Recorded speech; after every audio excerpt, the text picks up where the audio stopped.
Metropolitan Museum of Art and invented the Blockbuster exhibition, which changed the world of art museums forever.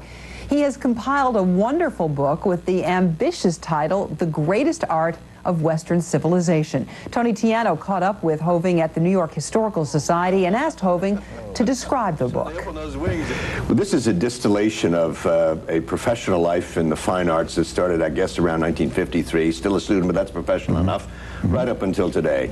And one afternoon, sitting outside, beautiful day, I wrote a list, walked through my entire life of art, walked through it double time, and wrote down on a piece of paper what had totally wiped me out. I mean, things that I didn't know who had done them, when, I didn't care when they had been done, but I saw them in my travels around Europe, and these things, and the United States, and they just riveted me. Inside these works of art, there's a force that transcends language, anything. What criteria did you use in selecting the art? I've seen and been saturated with more art. I think that virtually anybody of my age group, or even younger or even older. And when you see it all, you begin quickly to say that's better than that, because there's always good, better, best. There's a great Picasso when he had a bad day and when he had a disastrous day, right?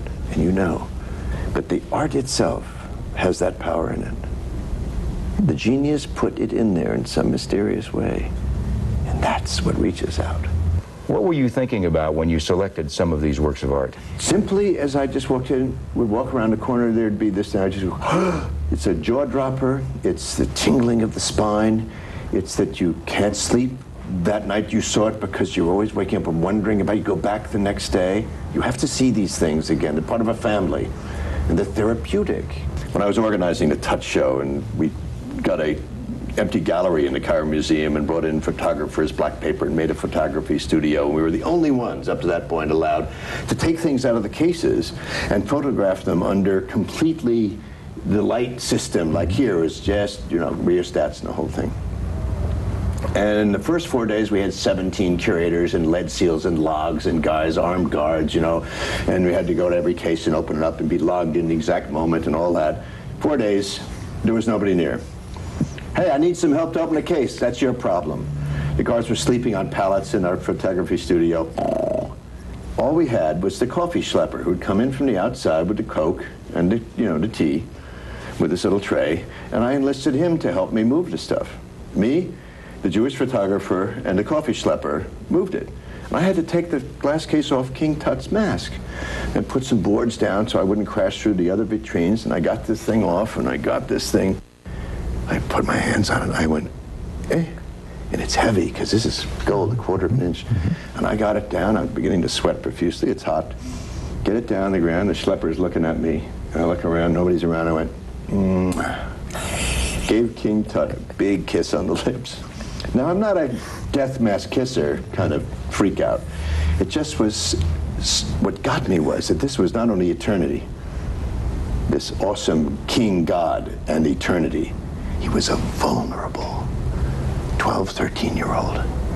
And the artist who did that thing, we don't know who, has imbued that with all of the little fears of adolescence and the God King at the same time. It's the damnedest thing.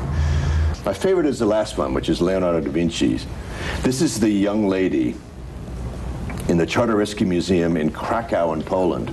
And you look at this gorgeous woman and this ermine, which is a fierce creature, which she has under control. And he's looking that way, and she's looking that way. And she's a sweet, gorgeous thing. And then you begin to see. I stood in front of the painting for 5.5 hours when I saw it first.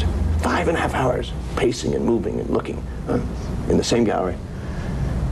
And then some evil within that image begins to come to the surface and pass through. Then I noticed that the veil is a diaphanous veil on her head. So diaphanous you don't see it the first couple of hours.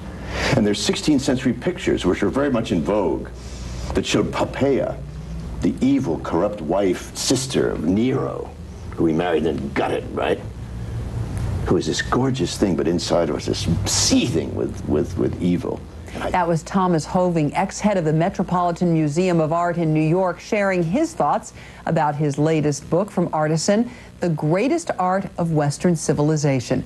Hoving has spent most of his life searching out, looking at, and displaying art for the rest of us to enjoy. It's a wonderful book to have in your home. Now for our eye-opener, we are going to stay with Hoving and his favorite works of art of Western civilization. And I don't know if you've been to the plateau of Giza in Egypt, outside of Cairo, and in a full moon, at midnight, 1 o'clock, fresh canister of martinis with you, cold, good ice, boiled before you put it in there so you won't die, and seen that huge Sphinx, which I dismissed, saying, oh, no. But coming out of the moonlight in this pristine, silent place, oh, that had to be in the book. It's almost architecture, but it's not. It's a huge guy.